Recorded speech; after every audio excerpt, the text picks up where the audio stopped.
Delhi blast को लेकर सुरक्षा एजेंसियां लगातार एक एक का परत दर परत खोल रही हैं। एक के बाद एक बड़े राज सामने आ रहे हैं। एक बड़ी खबर भी इस वक्त आ रही है, दिल्ली ब्लास्ट से जुड़ी हुई है। धमाके से पहले उमर का एक और वीडियो सामने आया है और एक और सीसीटीवी वीडियो ये है। अरुणा आसिफ अली रोड का ये वीडियो बताया जा रहा है, जहां पर सीसीटीवी में उमर को देखा गया है। यहाँ फुटेज में दिख रही है धमाके वाली i20 कार भी, जिसे तस्वीर में आप भी देखिए।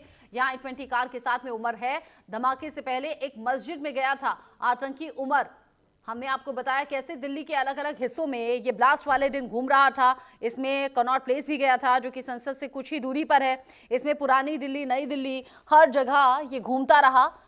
ये भी हो सकता है कि वो सही मौके का इंतजार कर रहा हो या फिर भीड़ भाड़ के बढ़ने का इंतजार कर रहा हो, और इसीलिए उसने शाम तक का इंतजार किया और जब सड़क पर सबसे ज्यादा भीड़ थी उसी वक्त उसने कार में ब्लास्ट कर दिया। अब ये जो नया वीडियो है सामने आया है, i20 कार में बैठा हुआ उमर इसमें दिखाई दे रहा है और ये दिल्ली में अरुणा आसिफ अली रोड का वीडियो बताया जा रहा है। सीसीटीवी फुटेज है जिसमें i20 कार दिखी है, उमर इसमें बैठा हुआ नजर आ रहा है। सीसीटीवी फुटेज में दिख रही i20 कार ये दिल्ली के लाल किले में मेट्रो स्टेशन गेट नंबर 1 के ठीक पास में शाम के टाइम जब 6:52 हो रहे थे तभी कार में जोरदार ब्लास्ट हुआ। आसपास की गाड़ियों में आग लग गई, लोगों को नुकसान पहुंचा, 15 अभी मौत का आंकड़ा पहुंच चुका है। ऐसे में दिल्ली के अलग अलग हिस्सों में घूम रहा था ब्लास्ट वाले दिन उमर इसी i20 कार से, जिसका सबसे नया वीडियो आप देख रहे हैं टीवी स्क्रीन पर। हालांकि ये दिन के वक्त का वीडियो है, जब ब्लास्ट हुआ वो शाम का वक्त था। सीसीटीवी फुटेज में i20 कार वो दिख रही है जिसमें ब्लास्ट किया गया। धमाके से पहले एक मस्जिद में गया था, करीब 10 मिनट वहां पर रुका और उसके बाद वहां से वापस लौट गया और उसके बाद ही लाल किले में पहुंचा था, जहां पर पार्किंग में करीब 3 घंटे तक उसकी कार खड़ी रही थी। कार को छोड़कर वो कहीं नहीं गया और फिर जब वो मेट्रो स्टेशन की तरफ आता है तो गेट नंबर 1 के पास जब रेड लाइट, जब गाड़ियां बहुत धीमी स्पीड में चल रही थी, बहुत ज्यादा संख्या में गाड़ियां और ऑटो आसपास थे, उसी वक्त इसने जोरदार ब्लास्ट किया जिसमें लोगों को बहुत ज्यादा चोट आई और 15 लोगों के मारे जाने की खबर अब तक मिल रही है। लाल किले के पास में कार की स्पीड बहुत स्लो थी, रेड लाइट वाला वो एरिया था जब कार में ब्लास्ट हुआ। और ये आप देखिए कि किस तरीके से यहाँ पर जो नया वीडियो है सामने आया है, अरुणा आसिफ अली रोड है ये, जहां पर i20 कार में बैठा हुआ उमर आपको नजर आ रहा है। खौफनाक वो दिन रहा जब दिल्ली में लाल किले के पास में जोरदार ब्लास्ट हुआ और एक के बाद एक जो सुरक्षा एजेंसियां हैं वो अब इस मामले से जुड़े हुए अपडेट खोजने में लगे हैं। दिल्ली ब्लास्ट से जुड़ा हुआ एक और बड़ा अपडेट भी आप जान लीजिए। ब्लास्ट वाले दिन ये जो i20 कार का वीडियो आपने देखा, उससे पहले का भी एक वीडियो है आतंकी उमर का। ये वीडियो है जो सामने आया है दिल्ली में धमाके से पहले उमर का ये वीडियो, जिसमें वीडियो में सुसाइड बॉम्बिंग की पैरवी करता हुआ सुनाई वो दे रहा है। धमाके से पहले आतंकी उमर ने ये वीडियो बनाया था। जाहिर सी बात है इसी तरह की बातें करके वो एक एक करके अपने साथ में बाकी डॉक्टर्स को, पढ़े लिखे लोगों को जोड़ रहा था। आतंकवाद की वकालत करता हुआ उमर इस वीडियो में दिखाई दिया है, सुनाई दिया है। दिल्ली ब्लास्ट की जांच के बीच ये एक बड़ी कड़ी है जो जुड़ती हुई नजर आ रही है और ये बड़ा खौफनाक वीडियो भी है जो कि मानसिकता को बताता है। लाल किले के पास चलती कार में धमाका करने वाले आतंकी मोहम्मद उमर नबी का ये सबसे नया वीडियो है। सुरक्षा एजेंसियों को चौंका रहा है। बंद कमरे में बैठा हुआ आतंकी फ्लुएंट इंग्लिश और सुसाइड बॉम्बिंग की खुली वकालत कर रहा है, फ्लुएंट इंग्लिश बोल रहा है। ये वीडियो ब्लास्ट से पहले शूट किया गया। बताया जा रहा है कि ये उस मानसिकता को बाकी लोगों तक पहुंचाना चाहता था, इसीलिए सुसाइड बॉम्बिंग की पैरवी कर रहा है। क्या इस वीडियो में और क्या बताता है ये आतंकी की मानसिकता को लेकर, अंदरूनी खेल आखिर चल क्या रहा था, रिपोर्ट देखिए।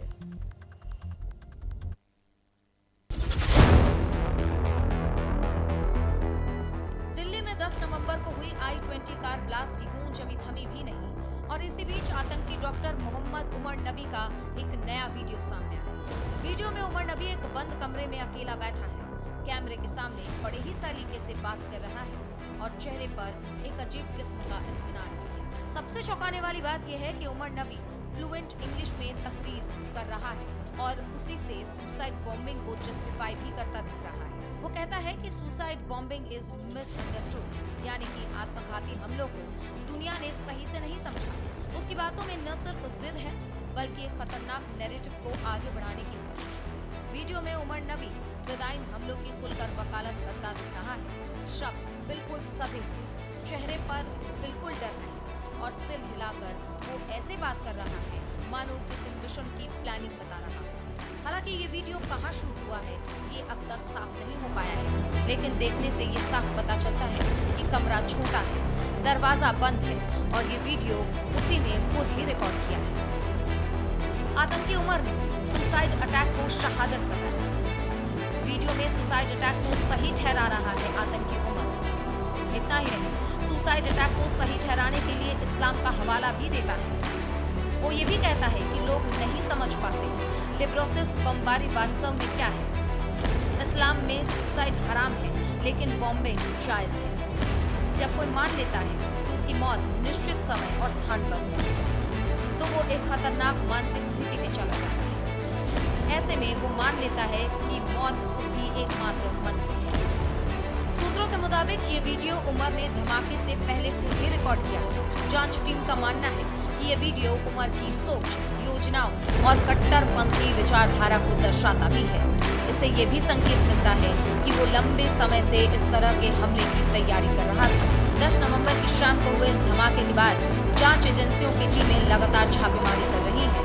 इस बीच नया वीडियो सामने आने से जांच और भी ज्यादा दिलचस्प हो गई है, क्योंकि यह वीडियो हमले से पहले उसकी सोच और मानसिक तैयारी की झलक भी दिखाता है।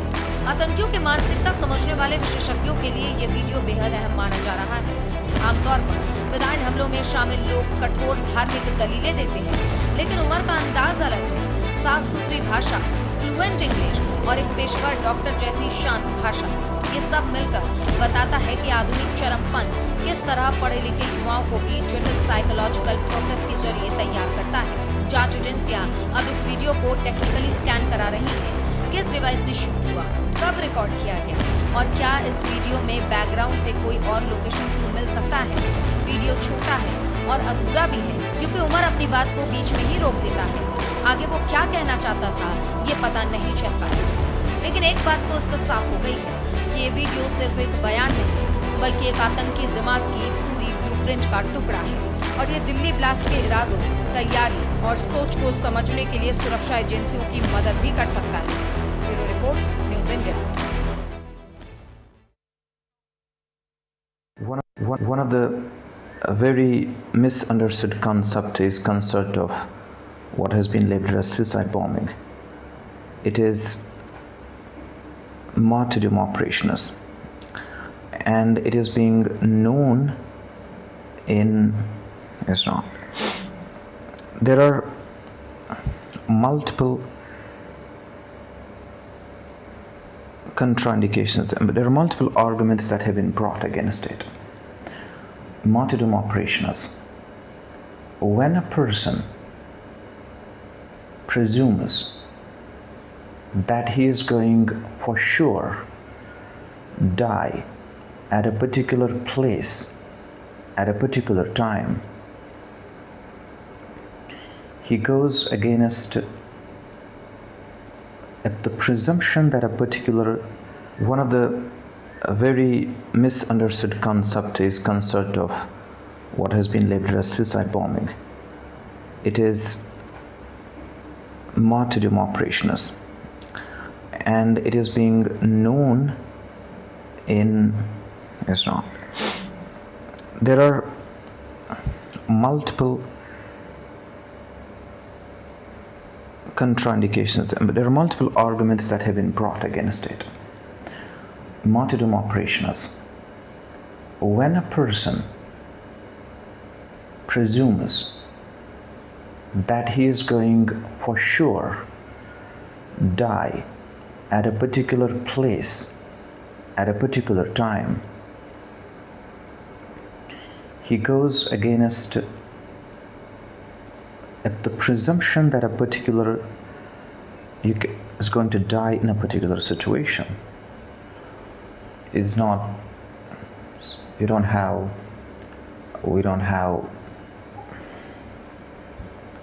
situation.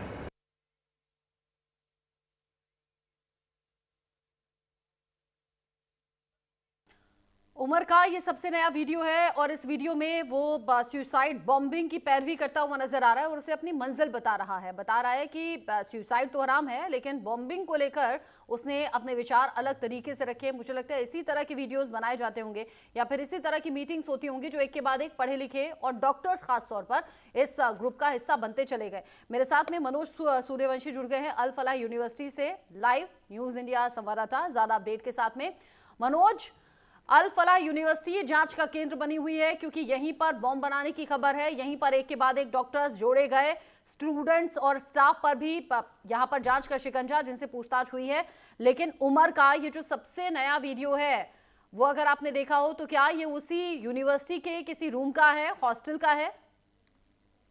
देखो, लगातार बता दें कि इस समय हम हरफला यूनिवर्सिटी के पास खड़े हैं और ऐसे में बता दें कि केंद्र की जो तमाम एजेंसियां हैं वो हरफला यूनिवर्सिटी में विशेष सर्च अभियान तलाश किए और एक के बाद एक खुलासे हैं वो टीम की तरफ से किए जा रहे हैं। पर ऐसे में बता दें जहां डॉक्टर उमर हरफला यूनिवर्सिटी कमरा नंबर 14 में रहा करता था, उस कमरे नंबर 14 से एक डायरी पुलिस को बरामद हुई है जिसकी लेकर अब कहीं ना कहीं उन डायरियों में कुछ डॉक्टरों के नंबर लिख रहे हैं, कुछ कोडवर्ड लिख रहे हैं। तमाम उनकी जो जांच है वो केंद्र की जो एजेंसियां हैं वो कर रही है। और ऐसे में बता दें आज फरीदाबाद में ईडी की जो टीम है और हरियाणा के जो डीजीपी हैं वो यहाँ पहुंचे थे और उनने पूरे कमरे की पूरी यूनिवर्सिटी की जांच की थी और साथ उनके साथ कई टीमें भी थी और लगातार उनकी तरफ से पूरे इलाके के लिए सर्च अभियान के लिए आदेश भी जारी किया गया है। ऐसे में जितना भी मुस्लिम समुदाय जो लोग रहते हैं वहां पर भी जो तेज कर दिया गया है।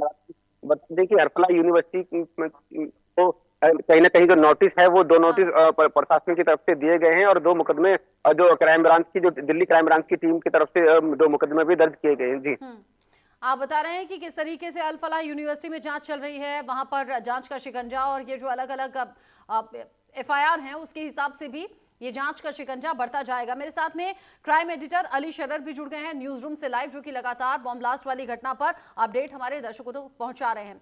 अली, एक तो लेटेस्ट वीडियो भी सामने आ गया जो कि मस्जिद के बाहर का है और यहाँ कैसे जो i20 कार है उसे लेकर उमर पूरी दिल्ली में घूमता रहा।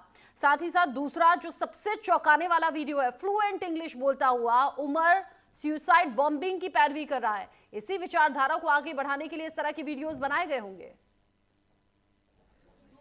देखिए, बिल्कुल रचना, इस पूरी घटना के पीछे बहुत सारे राज हैं जो भी खुलने बाकी हैं, लेकिन इस वीडियो से पहले का आपको सच और दर्शकों को बता दें, 30 तारीख से लेकर के 10 नवंबर तक, यानी 30 अक्टूबर से 10 दिसंबर तक इसकी तलाश एनआईए और जांच एजेंसियां कर रही थी उमर की, क्योंकि जब विस्फोटक बरामद हुआ था उससे पहले ही जम्मू कश्मीर पुलिस को इनपुट मिल गया था किसी बड़े हमले की तैयारी में ये संगठन लगा हुआ है। इसके बाद से इसकी तलाश जारी थी, लेकिन जो आपने देखा होगा, दर्शकों ने वीडियो देखा होगा, i20 कार में जब भी बैठा हुआ है ब्लास्ट से के समय, तो उसने अपने चेहरे पे मास्क लगा रखा है जिससे कि इसकी पहचान ना हो। और इससे पहले का ये वीडियो उसने बाकायदा बना करके अपने तमाम साथियों को मोटिवेट किया कि अगर वो इस तरह की घटना अंजाम देते हैं तो इसमें कोई हर्ज नहीं है और ना ही कोई किसी तरह की कोई परेशानी होने वाली बात है, क्योंकि मरना सबको एक दिन है। इस तरह का इसने बाकायदा अपना एक पूरा वीडियो बनाया था जो कि एनआईए के हाथ लगा है। और एनआईए ने जब ये वीडियो बाकायदा मीडिया में जारी किया, उसके बाद से कई सारे सवाल खड़े हो रहे हैं। वो इसलिए क्योंकि फ्लाइन हमले की तैयारी पहले से कर चुका था और इसके चेहरे पे कोई शिकन या किसी तरह की कोई पछतावा नहीं था। इससे लगता था कि मैं अगर ऐसा करूंगा तो मैं बहुत बड़ी जीत कर लूंगा और मैं जन्नत में जाऊंगा। साफ तौर पे इसका ये जो तमाम जितने भी आतंकी संगठन है, चाहे वो आईएसआई हो, जैश ए मोहम्मद हो या फिर इसके अलावा जो भी संगठन है, वो सब यही कहते हैं कि अगर आप इस तरह की घटना को अंजाम देंगे तो जन्नत में जाएंगे, 72 हूरें आपको मिलेंगी। तो इस साफ तौर पर इसके चेहरे पर यही दिखाई दे रहा था। और ये पढ़ा लिखा आतंकवादी है जो इंग्लिश टू इंग्लिश बात कर रहा है और बाकायदा इसका वीडियो जारी हुआ है। लेकिन इसकी घटना के बाद इसका एक सहयोगी साथी आमिर को एनआईए ने गिरफ्तार किया, जो इसका सहयोगी था, और वो कार i20 उसी के नाम पे थी, जिसे कल पटियाला हाउस कोर्ट में एनआईए की विशेष अदालत में पेश किया गया, जहां से 10 दिन की रिमांड पर उसे भेज दिया गया। रचना, दूसरी सबसे बड़ी उपलब्धि अब एनआईए को ये मिली है कि इसका साथी, जो उमर का बेस्ट फ्रेंड कहा जा रहा है, दानिश, उसे गिरफ्तार कर लिया गया था। और ये वो मास्टरमाइंड है जो कि ड्रोन तैयार करता है, यानी कि ड्रोन के जरिए से ये बड़े हमले को अंजाम देने की फिराक में थे और इसीलिए बड़ा विस्फोटक भी इनके पास से बरामद हुआ था। अब बात कर लीजिए अगर अल्फा यूनिवर्सिटी की, तो फिलहाल अल्फा यूनिवर्सिटी के अंदर जो है वो एनआईए के साथ साथ ईडी भी अब इन्वॉल्व हो चुकी है, क्योंकि मनी लॉन्ड्रिंग का पूरा एक्ट निकल के आ रहा है। इतना पैसा कहाँ से आया, कहाँ से लेन देन था। फिलहाल जो उसका मालिक है जावेद अहमद सिद्दीकी, वो फरार है, जिसकी तलाश जारी है। लेकिन अब इस पूरी घटना के तार सीधे सीधे रचना इस अल्फा यूनिवर्सिटी से जुड़ के निकल के आए हैं, क्योंकि ये सारे जितने भी आतंकवादी अभी तक सामने आए हैं, ये इसी यूनिवर्सिटी के प्रोडक्ट हैं। रचना, इंपॉर्टेंट बात बताई आपने, बताया कैसे अल फलाह यूनिवर्सिटी में अब बाहरी फंडिंग को लेकर जांच चल रही है। आपने बताया कि कैसे यहाँ ड्रोन तैयार करना और ड्रोन से हमला करने की पूरी प्लानिंग थी। आपने बताया कि कैसे यहाँ उमर ने जो वीडियो बनाया है बाकी लोगों तक पहुंचाता ना, और उमर का जो करीबी दोस्त है दानिश, वो अभी पकड़ा गया है। आप दोनों मेरे साथ में रहिएगा। दिल्ली ब्लास्ट में टेरर फंडिंग को लेकर एक्शन में अब ईडी है, जिसका जिक्र अभी अली कर रहे थे। दस्तावेज, बैंक डिटेल, मोबाइल, ये सब कुछ जब्त किया गया है। अल फलाह यूनिवर्सिटी के पूर्व वीसी के घर पर भी छापेमारी के लिए टीम पहुंची है। अल फलाह यूनिवर्सिटी से जुड़े हुए 25 ठिकानों पर रेड डाली गई है। ओखला में इसका हेड ऑफिस है, जहां पर रेड डाली गई। अल फलाह यूनिवर्सिटी में लगातार जांच टीमें डेरा डाले हुए हैं और वहां पर अलग अलग तरीके से जांच चल रही है, और इन सब के बीच 25 ठिकानों पर रेड की खबर है। अल फलाह यूनिवर्सिटी के पूर्व वीसी के घर भी छापेमारी के लिए टीम पहुंची है।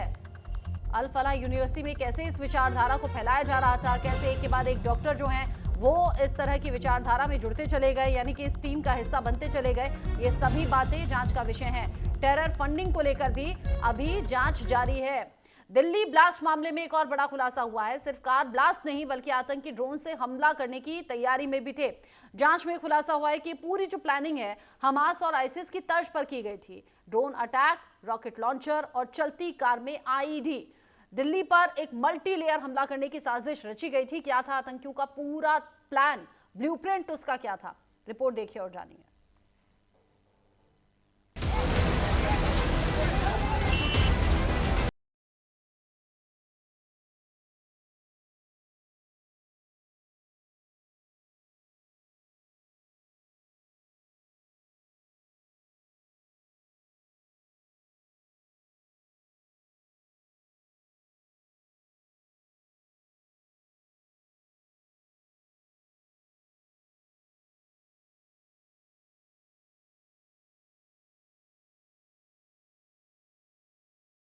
नबी और उसके मॉड्यूल ने हमास और आईएसआईएस की इस रणनीति कॉपी की थी। जिस तरह गाजा और सीरिया में आतंकी संगठन ड्रोन में आईईडी पर टारगेटेड ब्लास्ट करते हैं, उसी मॉड्यूल को दिल्ली में लागू करने की तैयारी। दिल्ली में सीरियल ब्लास्ट की थी तैयारी।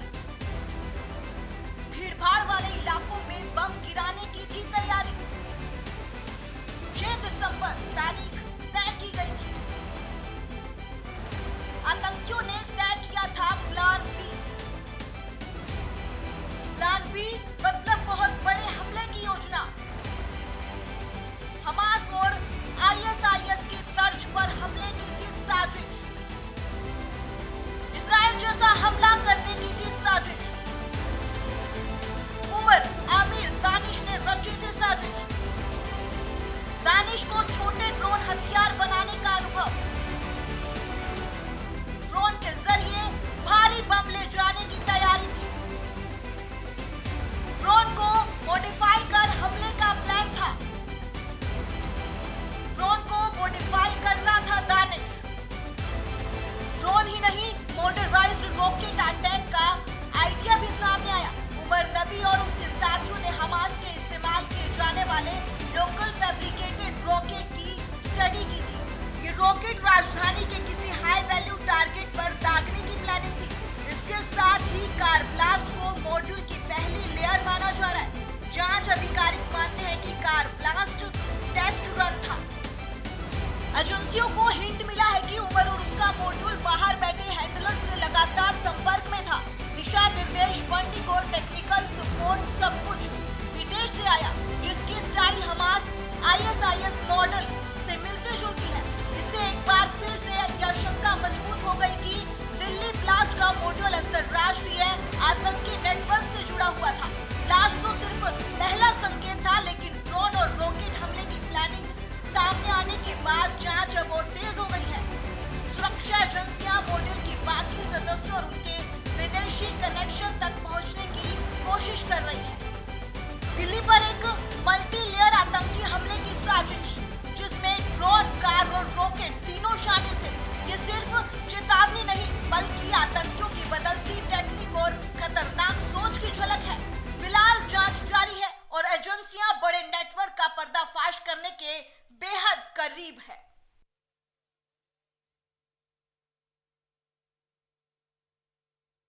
अली, यहाँ अगर हमास और आईसिस की तर्ज पर बड़ा हमला होना था जिसमें ड्रोन का इस्तेमाल होना था, फिर तो और ज्यादा चौकन्ना सुरक्षा एजेंसियों को रहना चाहिए। अब देखिए बिल्कुल रचना, उमर, आमिर और दानिश ये तीनों वो आतंकी हैं जिन्होंने बाकायदा पूरी एक योजना बनाई थी। भारत में उन स्थानों को चिन्हित किए गए थे जहां सबसे ज़्यादा सैलानी आते हैं। ये बात सबसे पहले समझने वाली बात होगी रचना कि इन्होंने वो पॉइंट चिन्हित किए थे जहां पर सबसे ज़्यादा देश विदेशी पर्यटक आते हैं और उन भारत की धरोहर का नज़ारा लेते हैं, जो कि यहाँ का इतिहास है। साफ तौर पर यही एक इनका मैसेज था कि जब इस तरह की घटना हम यहाँ पर करेंगे तो देश नहीं बल्कि विदेश में भी लोगों पर असर पड़ेगा और भारत का जो पर्यटक है वो आना बंद हो जाएगा। साफ तौर पर मकसद था। और इससे पहले कि अगर आप बात कर रहे हैं, आपको याद होगा 22 अप्रैल जो कि पहलगांव में आतंकी हमला हुआ था, वो भी पर्यटकों को निशाना बनाया गया था। तो ये जो आतंकी संगठन है इसका मकसद सिर्फ ये है कि भारत में किसी भी तरह से अशांति लाई जाए, यहाँ शांति नहीं रहने दिया जाए, यही इनका मकसद है। और लश्कर तैयबा, ISI, जैश ए मोहम्मद ये वो आतंकी संगठन है जो इनके सीधे सीधे संपर्क में थे। अब दानिश से कई महत्वपूर्ण सवाल अभी पूछने बाकी हैं, जिसके आधार पर अभी उसे कोर्ट में पेश किया जाएगा, पटियाला हाउस कोर्ट में, जिसके बाद उसकी रिमांड पे बहुत सारे सच खुलने बाकी हैं। रचना, एक बात तो समझनी होगी, जो उमर का मोबाइल फ़ोन बरामद हुआ था उससे कई महत्वपूर्ण सबूत मिले हैं। उसमें मोबाइल नंबर हैं, उसमें काफ़ी वीडियो हैं, काफ़ी चैट हैं, जिससे साफ जाहिर हो रहा है कि भारत में अभी भी ऐसे पढ़े लिखे बहुत से आतंकवादी हैं जो कि भारत में रह रहे हैं और जैश ए मोहम्मद के लिए काम कर रहे हैं। तो उन्हें ढूंढ के निकालना बेहद ज़रूरी है, वो एक चैलेंज है। अब इस चैलेंज से पार पाना होगा और इसीलिए जो जांच एजेंसियां हैं वो रात दिन एक कर रही हैं और हर बारीक से बारीक कड़ी ढूंढने की कोशिश और उसे खंगालने की कोशिश है। मनोज, अली, आप दोनों का ही बहुत शुक्रिया ये पूरी जानकारी दर्शकों तक पहुंचाने के लिए। इसी के साथ वक्त छोटे से ब्रेक का हो गया है, लौटेंगे।